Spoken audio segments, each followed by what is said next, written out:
মহারাজজি তখন হাসপাতালের বিছানায় শুয়ে। তার একটি অপারেশন হয়েছিল। স্বামী প্রিয়ব্রতানন্দজি মহারাজ সহ অন্যান্য অনেক মহারাজ এবং ডক্টর বেণুগোপাল সেখানে উপস্থিত ছিলেন।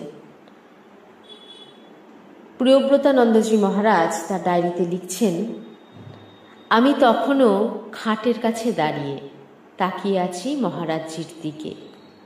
মহারাজজি আধখোলা চোখে আমার দিকে তাকিয়ে দেখি তার দু চোখের কোণায় দুফোঁটা জল চিকচিক করছে, যা আমি আগে কোনো দিনও দেখিনি।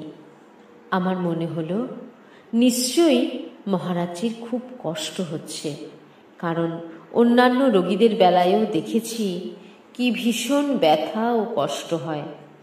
আমি বিহ্বল হয়ে তার হাতখানি স্পর্শ করলাম।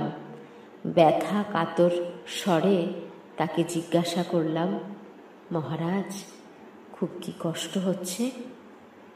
মহারাজজি মাথা নাড়লেন, বললেন, না। তবে চোখে জল কেন মহারাজ?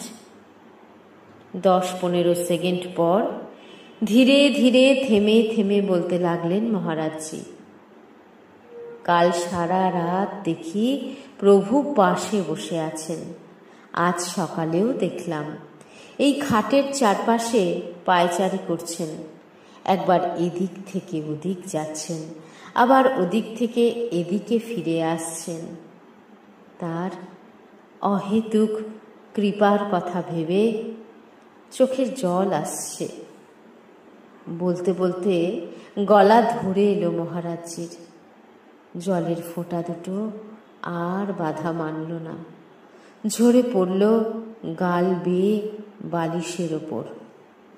আমি কয়েক সেকেন্ড নির্বাক হয়ে দাঁড়িয়ে থেকে ধীরে ধীরে ঘর থেকে বেরিয়ে এলাম।